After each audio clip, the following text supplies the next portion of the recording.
watching Shalom TV, celebrating Jewish culture. Funding for Shalom TV has been provided by the following, and by viewers like you.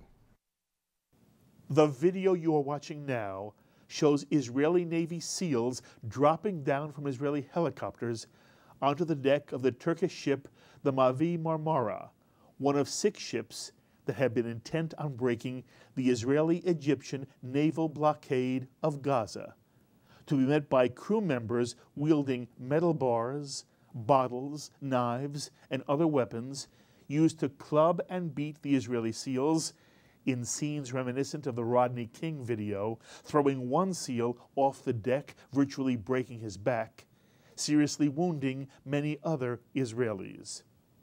The Israeli Navy had already inspected the 5 other boats in the flotilla without incident.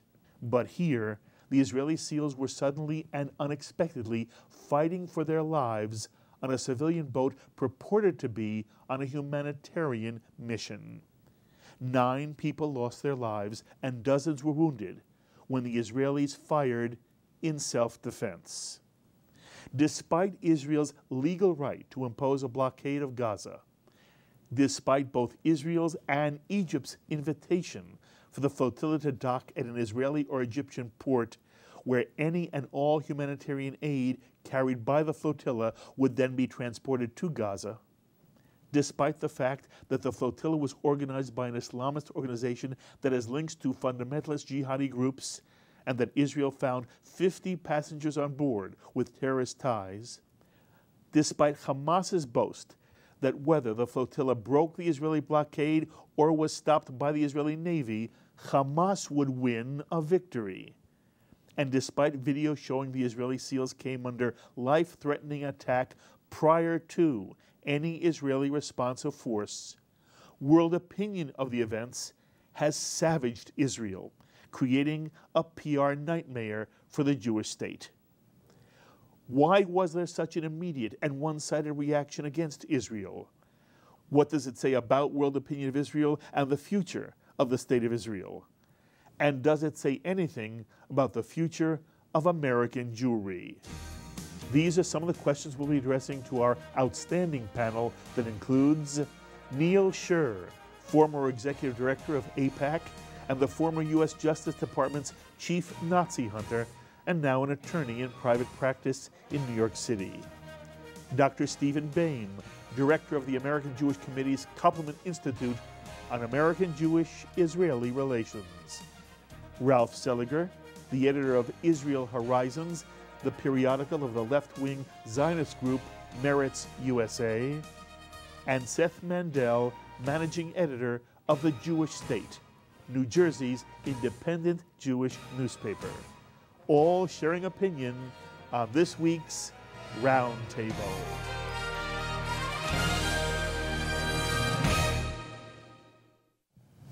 I'm Mark Golub, and I'm joined by 4 wonderful people who are going to share opinion on an event which has troubled many American Jews, not simply because of the anti-Semitism or anti-Israel sentiment it has engendered, but because many American Jews also care about how Israel behaves and is worried about what this says about the blockade of Gaza in general and how world opinion will affect the future of the state of Israel. And I'm going to begin, as I tend to do, with Neal sitting on my left here. From your perspective, did Israel do anything morally wrong in this entire incident? No, I don't think it did anything morally wrong. Certainly didn't do anything legally wrong. The right to the blockade is absolute. It's legitimate. They are protecting themselves from acknowledged hostilities from Hamas in Gaza. I think that it was a botched effort. Everybody acknowledges that. In what way was it botched? Well, it was botched that, from at least the reports, that they didn't expect that they would be greeted with attacks. Why is that? Why would you use the word botched? Well, because the intelligence should have made them aware of that, and these SEALs who were rappelling down the from the helicopters, I mean, they were met with people with clubs and apparently weapons, and there were known terrorists on board. So if you have a criticism in all of Israel, it's that there was something inept about it? Yeah, I mean, I'm not a military expert, but everything I've read suggests it was botched. Everybody has been saying that. And I think that they did not handle it satisfactorily from a PR perspective. We'll discuss that in a minute. Yeah. Does anybody disagree here at this table that when it comes to the moral or legal question, Israel is blameless? I think there's a problem with interdicting these ships in the form of what looked like a commando raid. And from your introductory description, you're indicating that the Marmara, which was the ship where the resistance was the last ship inspected, which would shed some doubt on the notion that they were taken by surprise. I mean, most of the world sees this as commandos coming down from a helicopter in the dark of night, sort of attacking the ship or appearing to attack the ship, and that people around the world see the reaction of the people on the ship as coming partially out of fear or partially out of a sense that they were under attack. So you don't believe that the people on board understood what was happening? You don't believe that they knew that the Israelis had already gone through the 5 ships, that Israel had warned all 6 ships that they had to stop, and if they were not going to stop, they were going to be boarded? This is one of those questions. For you, it's a question. Sure. And if the answer is no, then you would find Israel morally liable. I don't know if it's moral or not. I mean, it certainly but I want to reinforces the notion of a botched operation. Okay, but we'll get to botched. I want to clarify whether the 5 of us can agree the issue is not a moral or legal issue. What do you say, Steve? If you're going to talk morality, begin talking with Hamas. The word Hamas almost connotes a sense of rejection of Israel's right to exist, anti-Semitism. The Hamas covenant, which has never been amended since 1988, is straight out of the protocols of the Elders of Zion, makes no distinction between Israelis and Jews, basically says Jews are the enemy of Islam. So if you're going to talk morality, first talk to me about Hamas. As far as what Hamas was doing here, the blockade of Gaza did not have to exist if Hamas had taken advantage of the disengagement to set up the normal mechanisms of a state. You know, clean up the beaches, set up a tourism industry, put up a big sign saying, come to some of the greatest vacation spots in the world. Instead of doing all that, Hamas's response to this engagement was daily rocket attacks. That's what brought this blockade into being. So I think the discussion of morality has to begin with Hamas. Once you go down that route, I think you then realize that Israel is primarily acting in self-defense. Seth, what do you say? Well, I think that that's a very important point. The part of that people should focus on is that this is to Hamas in Gaza. This is the next version of launching rockets from civilian areas, of using human shields. And the ship, the IHH, the humanitarian, so-called humanitarian organization, is a member of a Saudi-financed terrorist organization. It's on the United States list of terrorists. It's banned in Israel for its terrorism ties. It's fairly clear. And I mean, they're basically like Hamas in Gaza, and the aims are the same. And the last time, what happened with Operation Cast Lead was Hamas took a year to finally get Israel to respond. They pounded them with rockets and pounded. They didn't expect the restraint that they got, and they didn't want the restraint that they got from Israel. They were hoping to provoke a confrontation so that some civilians could get blown up near rocket launching pads. This is the next version. It's very smart on the part of the Palestinians and their allies because it's immediate. You have to provoke a reaction when you try to break a naval blockade. And so I think it's the same thing as taking a rocket launcher like Hezbollah did in South Lebanon, like Hamas did before Operation Cast Lead, go to a civilian area, a school, a zoo, all different types of places, rig it, shoot the rocket, and wait for the counterattack. And this was provoking the counterattack with no wait time. And they know that they can do this whenever they want. And there's one of 2 results. Either Israel gives up and starts letting the boats through, in which case the blockade is over, or Israel has to board those ships, and some of those ships contain known terrorist actors who are armed with weapons who will attack the Israeli soldiers, in which case the civilians aboard will also likely get hurt and or killed. I want to take a moment to identify what I think is true about the four of you. You'll correct me if I'm wrong. Do you identify yourself, Stephen, as fairly in the middle, or do you see yourself as left or right?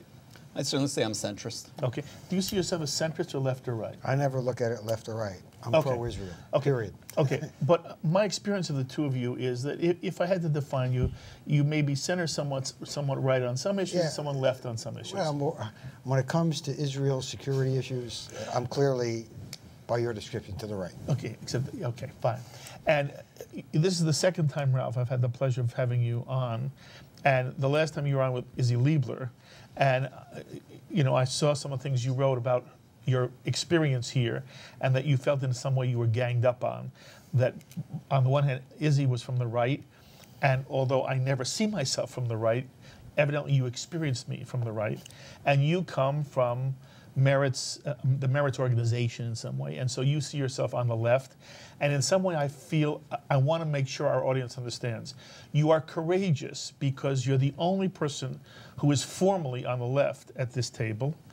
And Seth, I understand that if you had to position yourself, you'd position yourself on the right. That's correct. Okay, so in essence, your stand about, I consider myself to be centrist, although, as you have said, I find the center to be moving to the right on matters relating to Israeli security. I do not consider myself conservative because I have a more strict notion of what is now in Israel's best interest in terms of security. And one of the things that I have trouble finding,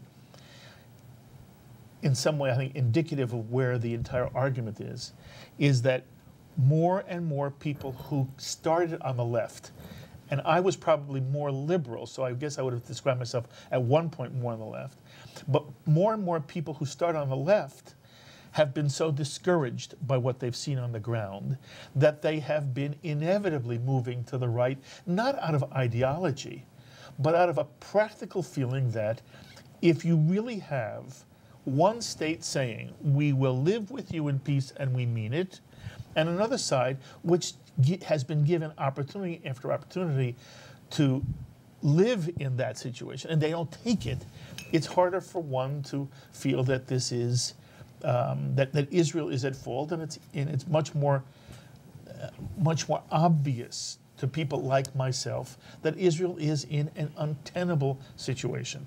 Having said that, I want to now come back to you, Ralph, because you basically heard three other people indisputably say that when it comes to the moral or legal argument, they do not see that applying to Israel. What has to happen is that there has to be a deal where the blockade is ended in return for some sort of effective monitoring kind of mechanism, which can work. You sound very centrist Which today. can work, and which hopefully, as part of this deal, Gilad Shalit can go home as well. Oh, are you Well, centrist? I've got to disagree. There's no deal with Hamas that could ever work. Israel pulls out of Gaza, Hamas soon thereafter takes over, and we know what happened. What Israel did in imposing the blockade, number one, is perfectly lawful under any standard of international law. And what this flotilla was doing was intentionally trying to avoid the blockade and to be disruptive. Israel had every right to take action even more severe than what they did do. Can you imagine in 1963 when the United States blockaded Cuba? Can you imagine? What's that? 62. Excuse me, 62. Can you imagine if some ships tried to, some neutral humanitarian ships tried to run the blockade saying they're bringing humanitarian aid to the Cubans? Would we have stood for it? This is another classic example of what's happening, of a double standard, an absolute double standard being applied to Israel. And secondly, I think what we all have to understand, and what the Israelis, I believe, have to understand, is the Hamas groups, the jihadis, the Muslims who are going after Israel, they recognize they can't beat Israel militarily. Can't be done. So they have embarked upon a very, unfortunately, effective campaign of disinformation, delegitimization, boycott, divestment, sanctions, etc. And this is just part of it. And Israel, frankly, is not winning this battle. And it's a serious, serious problem. It's a war. And Israel, I don't think, has adjusted. Militarily, they could whoop anybody. What Israel should be doing to the world, saying to the world is, look, we have a security problem with Hamas. Obviously. I mean, they've attacked us on and off for several years now. You could drop the off. You could drop the... No, there was a ceasefire which held for 4 months. There were other occasions as well. Okay, yeah. But the point is, we're not happy deciding whether children in Gaza should have just rice or rice and pasta. I mean, these aren't the kinds of questions which officers in the IDF should be deciding. So you have to help us broker a deal where the international community helps us monitor, make sure that weapons which have been used against us do not continue to come in. I mean, Iran is perfectly happy. They were supposed to have done that in Lebanon, the UN, and they didn't. They were supposed to be doing it in the Gaza-Egyptian border. But this has to be Israel. This has to be Israel's goal. This has to be Israel's diplomatic goal. But if you believe in a peace process, if you believe that the two sides have to eventually come to an agreement, then I think there is one problem with bringing the international community. Inevitably means the UN. And right now, the UN Relief and Works Agency is keeping them refugees by providing them just enough food and no real education. And we don't know where we've seen Hamas NICs end up in the UN Relief and Works Agency, and we don't know where everything is going. But aside from the problem of bringing in the international community, even if it works, the issue is that technically that's really still at least a weapons blockade, like the blockade of Cuba was. And the problem with that is, if you want to have a deal, you have to have an interlocutor. You have to have somebody on the other side, and they have to take responsibility for themselves in some way, shape, or form. And so passing the problem along, saying the blue helmets should decide whether they should have rice and beans or just rice, I think is not enough of a solution. I think Israel, if somebody has to decide for them that whether they get rice and beans or just rice and what weapons come through and what ships come through, I have more faith in Israel than anybody else to do that. I'd like there to be a situation where nobody has to tell them, but that has to be the Palestinians and not the UN. You said earlier, Ralph, that you don't think the blockade has worked. Did I understand you correctly? I think over the long run, well, we don't know how well the blockade has worked. We do. Israel feels that its goal in the blockade was to keep arms and construction equipment out of Gaza, and they've done that. Construction materials. Yeah. And they've done that. They have done that. Is it tenable over the long run? We don't know that. What does tenable mean here? It's doubtful that it's tenable. What do you mean by tenable? Israel can do this indefinitely. Well, Israel damages itself politically, diplomatically. Why would that be? Because Neal used the analogy of the Cuban Missile Crisis. Would we have done this as long as we needed to do this? Well, the United States was not preventing food from going to Cuba. Look, nobody's starving in Gaza. I understand this, but this whole issue, the blockade takes the emphasis off of Hamas and the weaponry and puts it on Israel and the food. Well, what is Israel supposed to do? If it attacks militarily, they get chastised. I mean, a blockade on the list of defensive actions that can be taken is down there. And, yes. You know, the fact is, I think we should all be honest, not around the table, but everybody. There will never be a deal with Hamas as presently constituted. Period. Never will be. Do you agree? And Israel... I don't agree. Why? I don't agree. I'm not saying that there will be an agreement with Hamas. I'm saying that this is a very defeatist position. I think it's realistic. No, it means holding Hamas to the same standard that we held the PLO for a good many years, namely that no negotiations are really realistically possible absent any kind of change in the Hamas covenant. In other words, if Hamas is committed to the destruction, the elimination of Israel, that the very idea of a Jewish state is theological sin, there isn't an awful lot to negotiate about. In other words, a two-state solution, which is what we all aspire to. In that respect, I'm on the left in the sense of saying we need a two-state solution. Benjamin Netanyahu is in favor of the two-state solution. Exactly, right. So there's been a major change in Israeli public opinion and Israeli political leadership opinion. The people who said there will never be a Palestinian state really want to see a Palestinian state. That's correct. But Hamas is standing in the way by saying there will never be a Jewish state. Hamas is not the interlocutor for a political process. Hamas is the interlocutor for a ceasefire and this monitoring kind of mechanism. Hamas is not legally the government of the Palestinian Authority. It's a legal government in Gaza. It's not. They took the election. It's not. And it's no, and then they seized power. It's and not they seized illegal. power. It's Well, not a legal entity. Then who runs Gaza? Well, Hamas runs it illegally, okay? All right, I'm not a supporter of Hamas. I'm just saying. I got it. I want to shift the focus a hair. Go ahead. I think that almost all of, I even think, as I hear you talk, I think you agree more than you disagree, that the issue is not about morality or legality. The question is how the action has been perceived and analyzed by the general world community. And I don't know if you all saw Helen Thomas's comment at the press conference. Helen Thomas being one of the revered perennial members of the White House News Corps. And Helen Thomas, in the news conference, described Israel's actions at sea as a deliberate massacre and an international crime. Ms. Thomas. Her initial reaction to this flotilla massacre, deliberate massacre, an international crime, was pitiful. What do you mean you regret when something should be so strongly condemned?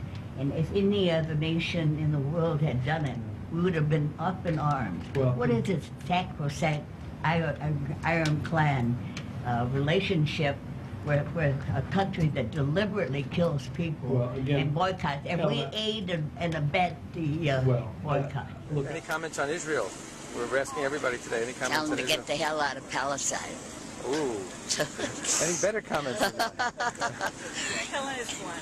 Remember, these people are occupied, and it's their land. It's not German, it's not Poland. So where should they go? What should they do? They go home. Where's the home? Poland. So the Jews, Germany. The Jews go back to Poland and Germany. And America and everywhere else.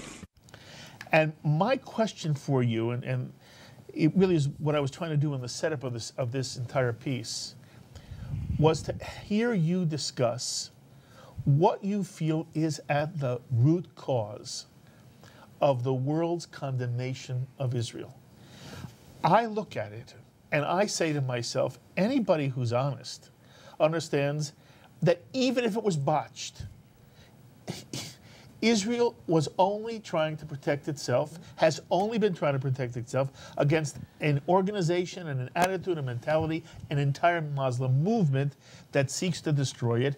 Why? What is it about this entire context that has engendered the kind of anti-Israel, and is it anti-Semitic or not is a sub question. Okay. But what is it, Seth, that you think drives the extent of the vitriol against Israel here? Well, before I answer, I'll just say your question reminded me of one of my favorite moments during the Bush administration when Tony Snow was press secretary and Helen Thomas asked a very similarly worded question during the Second Lebanon War in 2006, and Tony Snow listened patiently, and then he said, "Well, thank you for the Hezbollah view, Helen." But yeah, so, but I mean, I think working in newsrooms, I can tell you there's a couple things that come into play. And the first, I think, is something that Yitzhak Rabin, I think maybe inadvertently, it caught on, but wasn't intended from something that he said and a certain attitude that drove the Oslo peace process. He was asked about Arafat's ability to make peace and whether they should be dealing with someone like Arafat. And Rabin said, Arafat can break necks because he doesn't have a B'Tselem. meaning the human rights organization. We in Israel, we operate differently. I don't care what Arafat does to get the ink on the paper, to get the deal. He has to stop terrorism in the West Bank and in Gaza. He has to control his people, and he has to deliver peace. However he does that, it's not for me to decide. And this is an attitude that's very prevalent in the media, which is Israel is a democracy, and it's held to a higher, we know it's held to a higher standard. And this is the standard. It's not held, the Arabs are not held to the same standard because it's not expected of them. And this is what was driving it. We weren't asking Arafat about his human rights. We were asking him simply to, however he could, stop the terrorism and come to the table for a deal. And that's something that I think the media has sort of taken in and inculcated and really brought that attitude to reporting. But that's flattering to Israel, the way you describe it. Yes, and honestly, I think that's part of it. As strange as it may seem, I don't think that it's hatred of Israel. I think it's a guilt complex that drives a lot of it. Okay. Stephen, you head the KOPPELMAN Institute of the AJC, which is involved in the relationship between American Jewry and Israel. Okay. So I ask you, out of your experience, what is your answer to what drives the anti-Israel, the world anti-Israel sentiment now? Well, first of all, in terms of myself, my main focus is American Jewry. And perhaps the good news here, which we should not lose sight of, is that American public opinion consistently, the last poll was February of 2010 by Gallup. Obviously, we need a new poll after this affair. But as of February, and consistently for the 60 years before that, American public opinion favors Israel by 4-to-1 margins over the Palestinians. That's an incredible comment about America. It should make American Jews feel very grateful about the nature of American society and the fairness of the American people at large.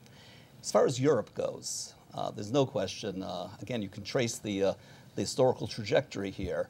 During the Oslo years, 1993 to 2000, Israel experienced a sharp uptick in pro-Israel opinion internationally. What happened after Oslo? The narrative got lost. In other words, the narrative that most Israelis would accept, Dennis Ross put it very well in his book, The Missing Piece, is that, sure, mistakes may have been made on both sides, but fundamentally Arafat was not ready for a deal. The rejection of Israel was much stronger than most liberal Israelis had been led to believe. It led to Benny Morris doing a complete about-face in his book on 1948, where his earlier book basically argued Israel was born in sin. A couple years ago, his magisterial volume, 1948, says very explicitly, never underestimate the role of jihad. The rejection of Israel is much more deeply rooted than liberal-minded American Jews or liberal-minded Israelis would like to believe. In Europe, that narrative simply did not take hold. The narrative was much more a sense of that Oslo was not a good deal, that Arafat was given what his language was, well, I was given 86% of 22%. In other words, I was given 22% of Palestine, and of that I was only given 86% of that. In which case, there was no freeze on settlements. Settlements continued. The Israelis were not offering a complete exchange of territory. In Jerusalem, there was no agreement as to what would be the final status of Jerusalem. So in that light, in Europe, the narrative of Oslo became not the narrative that most Americans and most Israelis accept, but rather the narrative of the Palestinians.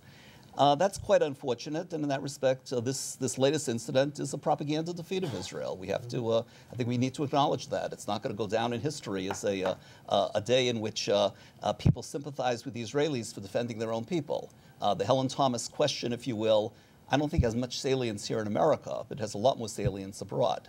What do we do about that? I think here the role of the American Jewish community is paramount. And describe for me the narrative of this event as you believe it's being told, spoken about around tables in Europe. The narrative in Europe, as far as I can see, continues to be that of that Israel has all the cards, the Palestinians don't.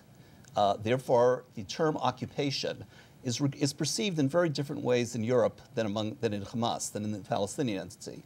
In Europe, occupation means the territories that were acquired in the 1967 war via conquest. Inside Hamas, and for that matter inside the Palestinian Authority, because there's been a lot of ambiguity there, the term occupation means the state of Israel is an occupying entity. That's the moral delegitimization of Israel, its right to exist as a nation state.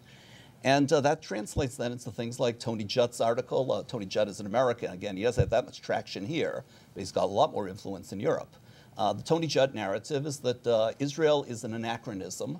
It doesn't really have a right to exist as a Jewish state. A two-state solution is passé. It's simply impossible today. Therefore, create a one-state solution in which you'll have Jews and Arabs, and the day will come when Palestinians will be a majority, and that'll be the end of a Jewish state. That's pretty suicidal from Israel's point of view. Okay. And just let me press you one more time. I just want to hear it. You're sitting at a table at a Paris cafe, and what are the people there saying about this event? I think the images that have been broadcast on television and on YouTube do create an image of Israel as the aggressor, as having power, as wielding it. The image of that you have got this humanitarian flotilla that's trying just to get some foodstuffs into this occupied area, even though it's no longer occupied. Brutal Israel went in there and just smashed everything they could. I think that's the way it's perceived. Okay. Bear in mind, of course, that the American Jewish public opinion has an enormous voice inside America. Jewish communities abroad are less so, although there was a very important demonstration in London which brought out 7,000 Jews, I think, just the other day. That was almost unprecedented in European capitals. I'd like to see more of that. What percentage of American Jews, and American Jewry tends to see itself as very liberal, and they voted almost 80% for Barack Obama. What percentage of liberal Jews are also critical of Israel in the way you described what you'd hear at a Paris cafe? It's a difficult question, Mark. You know, we don't have a survey as yet. Peter Beinart's... What's your feel, just your instinct? My instinct is that the nature of American press coverage has been much fairer. In other words, that the columns and news articles we read, even say in the New York Times, let alone other organs, there is a sense of, I think Neal put it very well, if an American SEAL had been, had been attacked by people on a humanitarian ship, and the SEAL had been injured, you can bet there'd be retaliatory action. What's yours to the same question? What's your sense about liberal American Jewry as it views this event? Well, I think there's, I don't know what the percentages are, but there is a sizable, I think, portion of American Jews who are first and foremost dedicated to liberalism, and they happen to be Jewish. And they wear the mantle of Judaism somehow as part and parcel of their persona. And it's a problem. I mean, I've got a serious problem, to be blunt with you, with J Street. I think they're phony. I don't see them as being pro-Israel at all. They take every opportunity to smash Israel. And I say that not because I used to head AIPAC. I went to the J Street convention, and I saw some of that attitude. And I think it is a serious, serious problem. And the reaction to the flotilla, whether it's the Parisian Cafe or the Upper West Side or what have you, I think is part and parcel of this worldwide campaign to delegitimize Israel. It is out there, and this is part of it. Israel is viewed as this brutish gang which are trying to starve little kids. I mean, this is Goldstone too, and it's nonsense. Hidden or buried are the real facts. The facts that jihadists were on there, on these boats, that their clear intention was to be disruptive and to cause a PR victory. And what I haven't heard anybody answer is the very fundamental fact that yesterday Hamas declined the opportunity to let the aid that were on these ships go into Gaza. They refused. Now, where is the outcry? Why isn't there a UN Human Rights Commission investigating the way... And I don't want it to be a rhetorical question. I want you to answer it. Why? Why isn't the UN investigating how Hamas... Why is there a world outcry? Because there is you don't want to admit it, people don't want to acknowledge it, there is an absolute double standard as it's applied to Israel, and I think that's blatant anti-Semitism, pure and simple. Yeah. To what extent do either of you agree that it's anti-Semitism? I think, I don't know. I mean, I don't know. By the way, that's interesting to me. It's possible that there's some in there, and I'm not saying that, but I think it's mostly gross ignorance of the region and the nature of Israel. You have this notion that Israel is the, quote, fourth largest military power in the world. You know, that's a trope. I mean, I get the trope from, you know, anti-Israel elements whom I argue with all the time. And, you know, they have no idea of how small Israel is. They have no idea of how precarious its security situation is. And they have no sympathy for Israel because Israel, look, Israel's pretty good militarily. I mean, it may not be the fourth most powerful country in the world, but it's convinced a lot of people that it is, you know, and so it becomes, you know, a David and Goliath kind of situation. We know who David is and we know who Goliath is here. Very good. What's your sense? There's definitely a segment of it that's anti-Semitism. You think so? Yeah. And which is different than what you said before, by the way. Well, what I said before was predominantly in the media, in newsrooms, I think there's a sense of guilt and obligation to do better. But among world opinion in general, among the populace, there's definitely a larger share of it among world opinion that's anti-Semitism than in the media, in newsrooms. And I think that in Europe, it's very telling because there are different types of anti-Semitism. And one of the things about Europe has on its conscience is the Holocaust.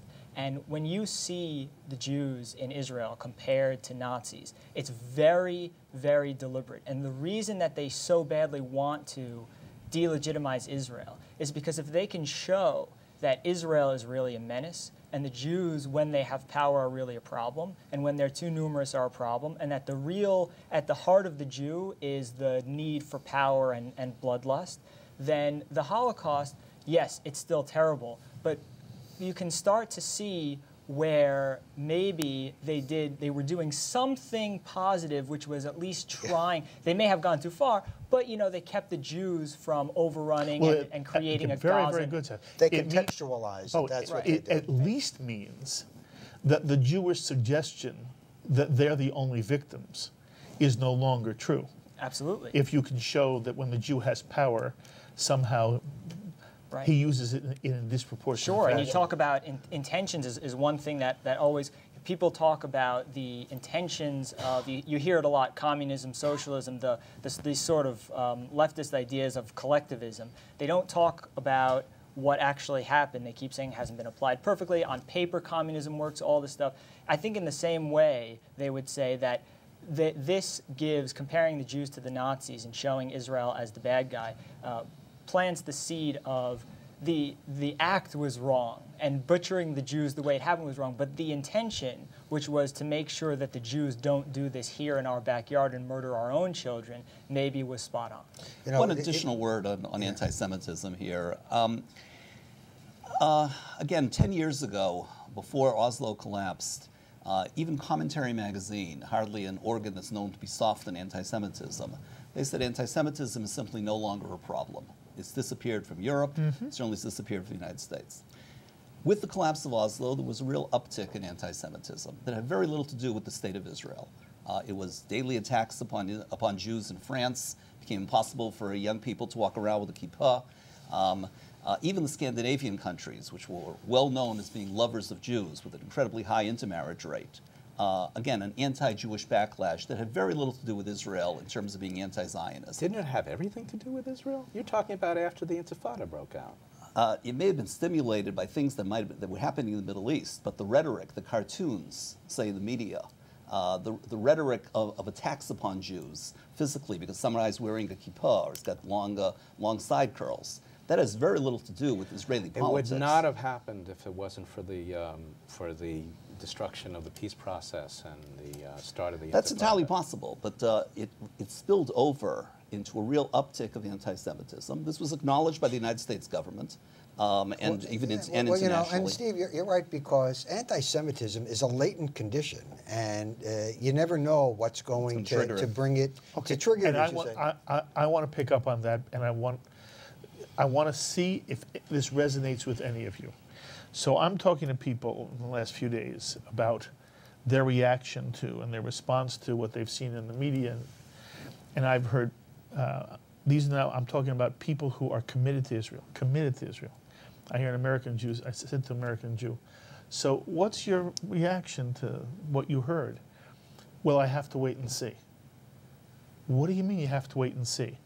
In other words, there was not an instinctive sense that, well, Israel could not be what the media is trying to describe them as. And last night I'm at a dinner, a major dinner of a major Jewish organization. I'm speaking to an individual who compares what Israel did on his boat to Kent State. And that the American soldiers who fired on the kids were equated to the Israelis firing on the people on the boat. This is not, this is within committed Jewry. And I'm saying to myself, is there a growing concern among American Jews, a concern that is on the edge of uneasiness, if not fear, of a resurgence of anti-Semitism, and that in some way, this event makes American Jews very uncomfortable about their own security in terms of the way the world might perceive first the state of Israel and then the Jews in general.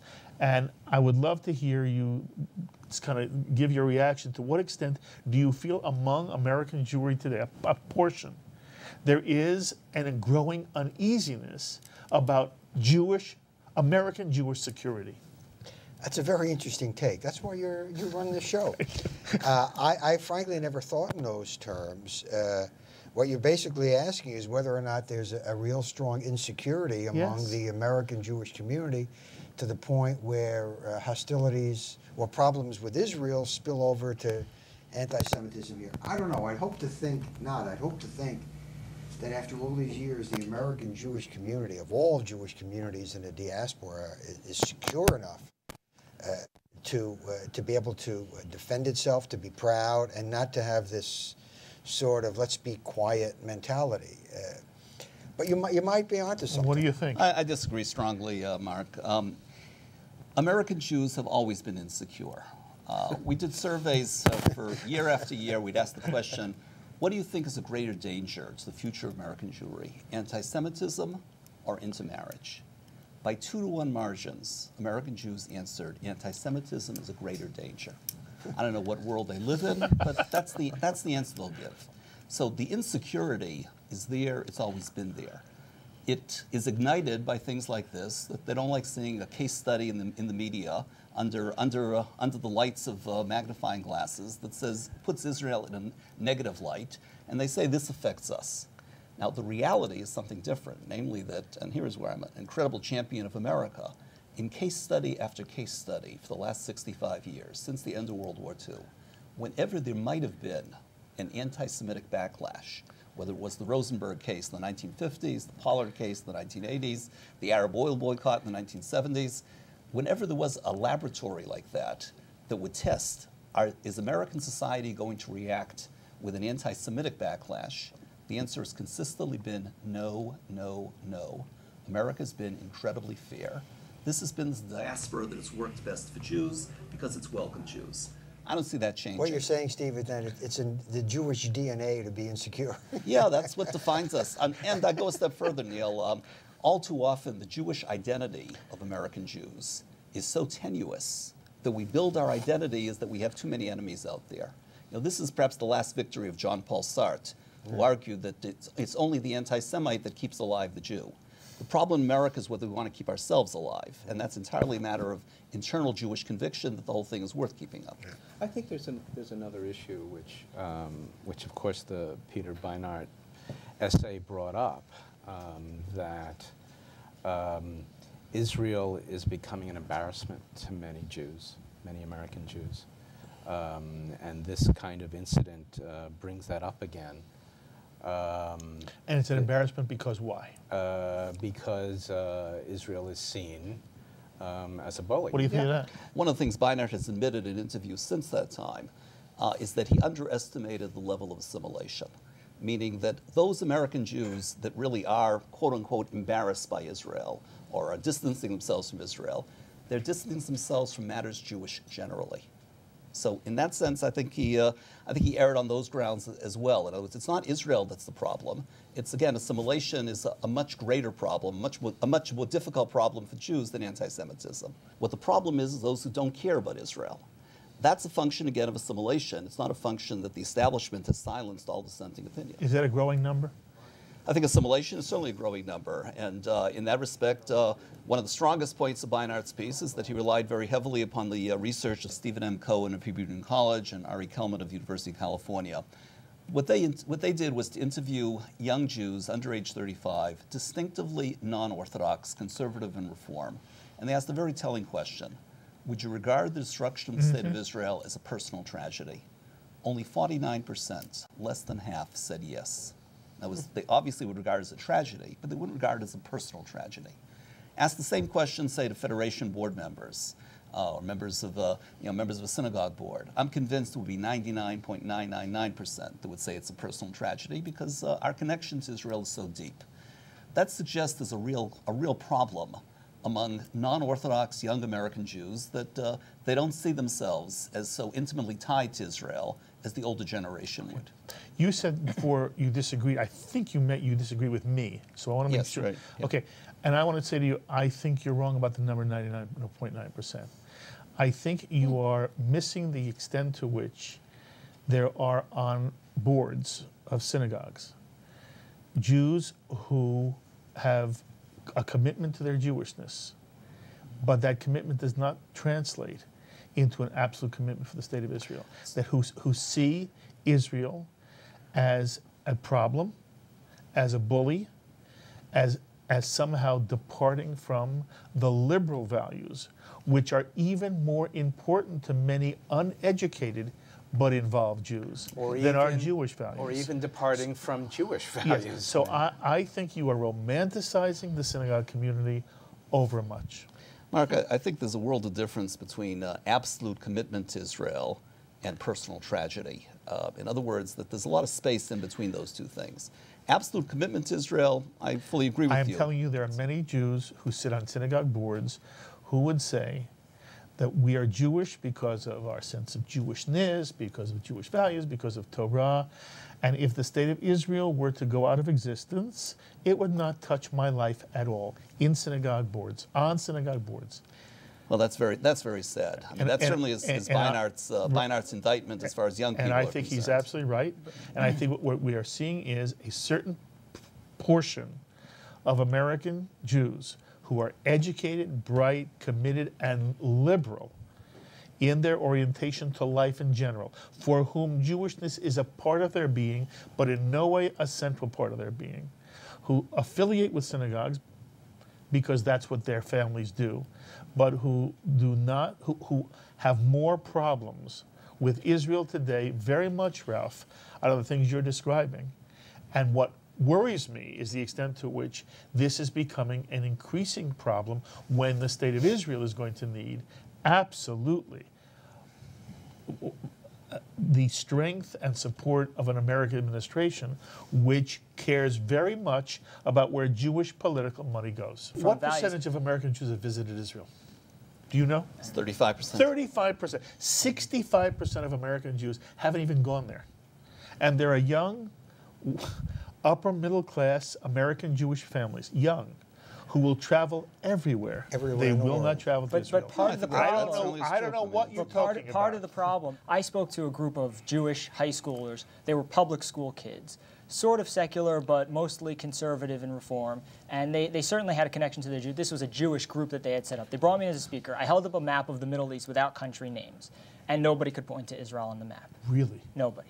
I think there's a real problem with educating American Jews on the truth of Israel's existence, its origins, and not just what happened in 1948 war, and not just in 1967 and why there was an occupation and why there are settlements. I think you have to, it's an ongoing education. That's what we're missing, is we're not continuing to educate people on what Israel is and what it stands for and the things that are going on there. And I think it's going right over, these guys are, there are educated people all over the place. They don't know. They don't know what's going on. Beinart said in in an interview afterwards, he said something like, well, Bibi was elected in '96 explicitly on the platform of rejecting Oslo. And a writer in Israel pointed out, the writer said, I never voted for Bibi, I voted against him every time, but I want to tell you, I was in the room for negotiations.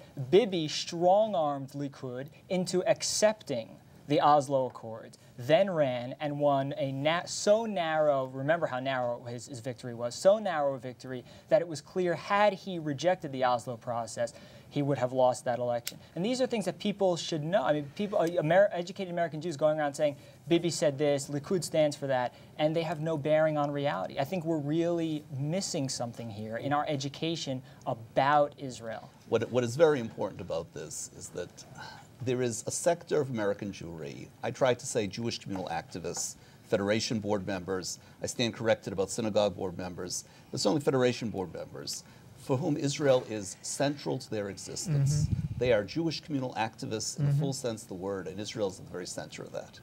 There's also at the other end of the spectrum, there is a group that is fairly large, I'm perfectly willing to admit that is basically Jewishly indifferent. And in that respect, for them, certainly the destruction of Israel is not only not a personal tragedy, I doubt if it registers anything more than, say, an atrocity elsewhere in the world.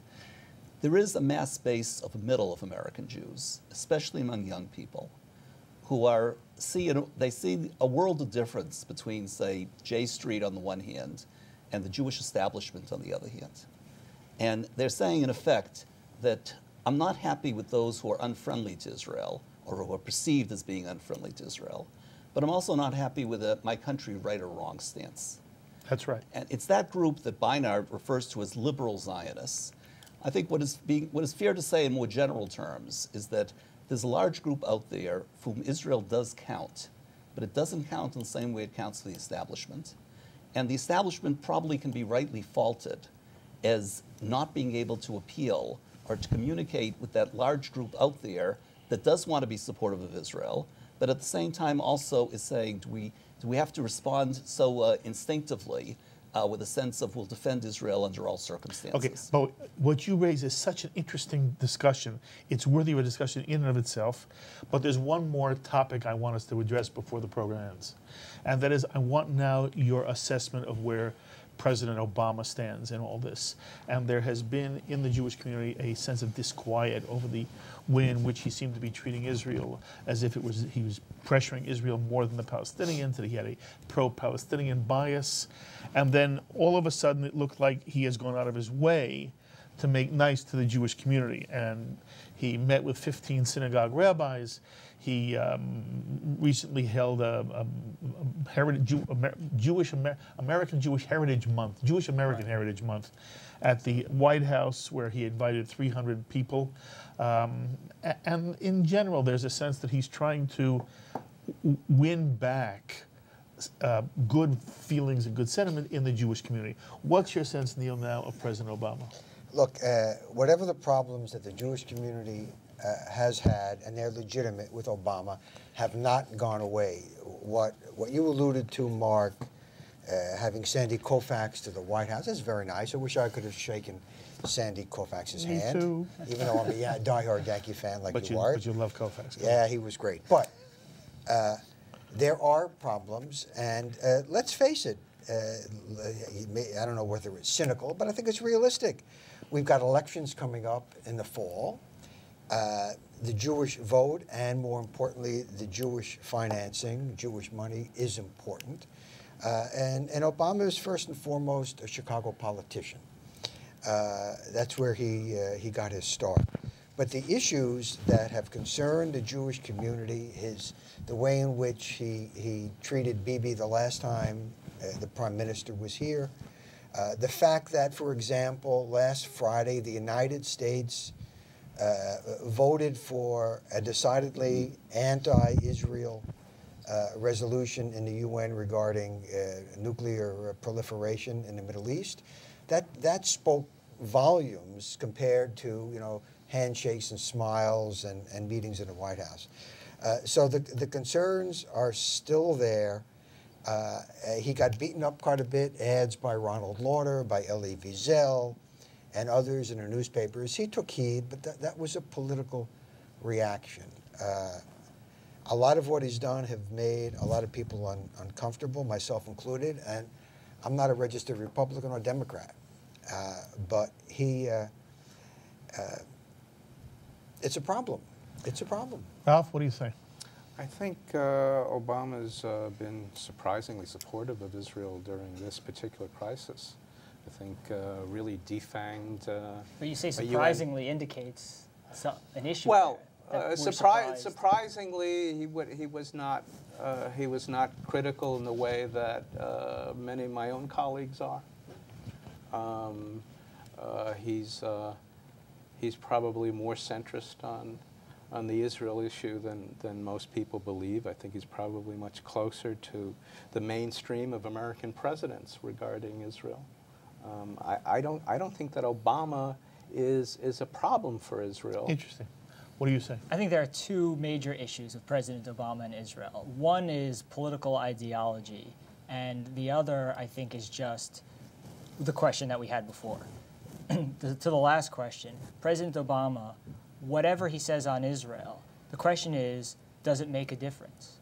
You know, I asked this question of William Crystal once. You know, everybody was angry at Obama during the election because a number of things had come out, Rashid Khalidi and Jeremiah Wright, and some of these things had come out. And I asked him point blank, I said, does it matter that the Jewish community is upset? Electorally, not really. You know, you could make a case at Florida, sometimes Pennsylvania. Electorally, it doesn't make a difference. So the question is, electorally, he's a politician who wants to stay in office. What does he have to do? He doesn't really have to be that nice to Israel to continue to get the American Jewish vote. It has been fairly consistent, and he hasn't lost nearly as much support as people would have thought. And that goes back to the last question, which is Israel isn't at the top of the list, so it's on the list. But maybe it's number 6. But for all those American Jews, Obama's great on the first 5. And Israel's number 6, and he's going to get the vote. I think that's the first thing, is that he doesn't feel like he has to be that pro-Israel to continue to get that vote. And I think the other problem is one of political ideology, which is that he believes in the state.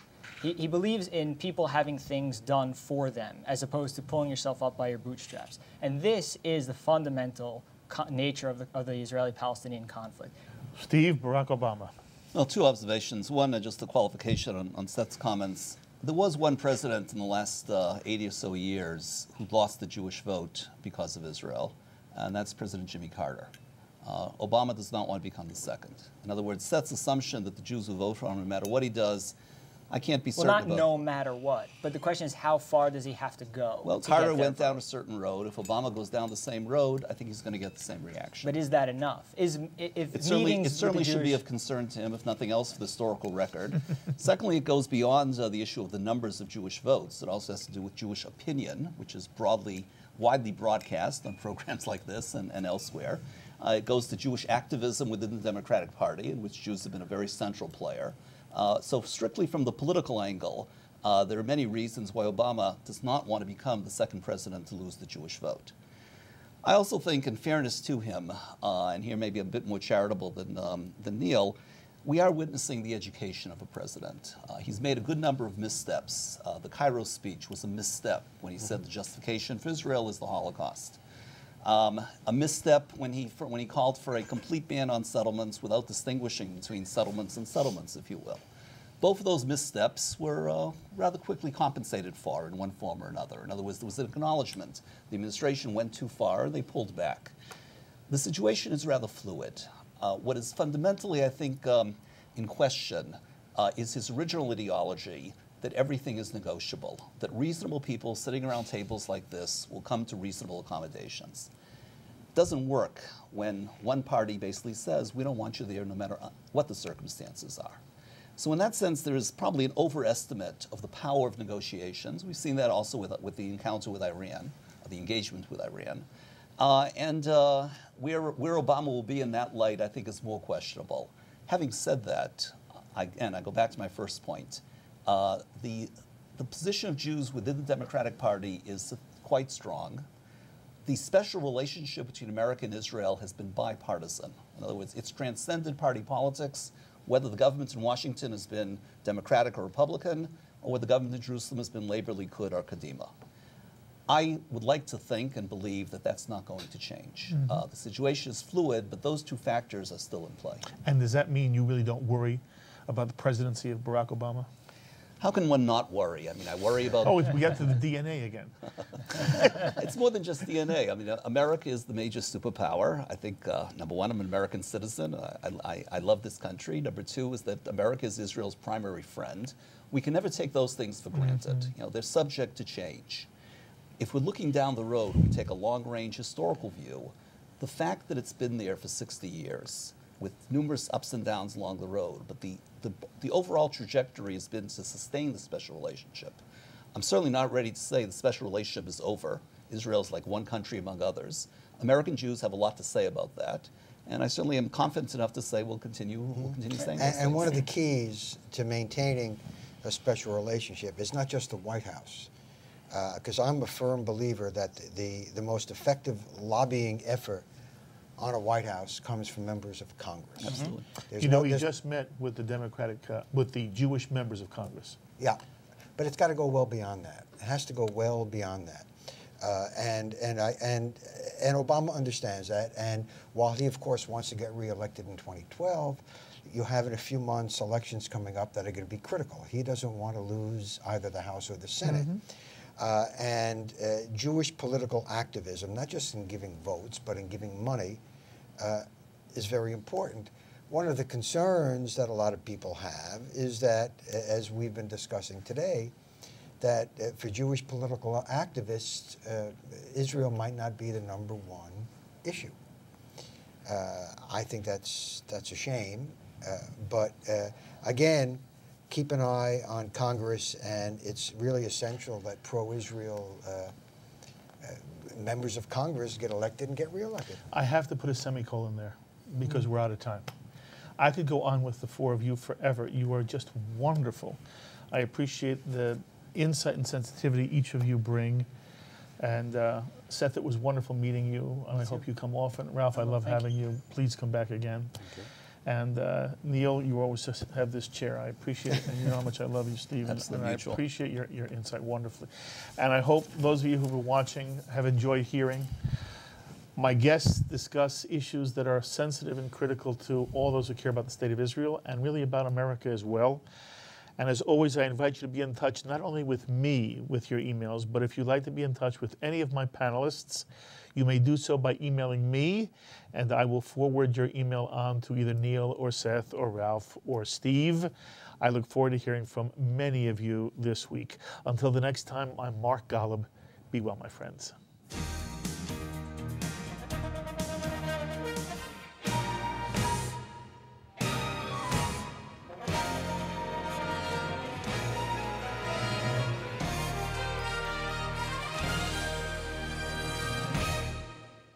We would be pleased to send a complimentary DVD of this program to anyone who can send a tax-deductible contribution of $36 or more to the nonprofit organization Jewish Education in Media to help support our programming. Tax-deductible checks may be made out to GEM and mailed to GEM, Post Office Box 180, Riverdale Station, Bronx, New York, 10471. Please indicate the program for which you would like a DVD, and we thank you for your kind support.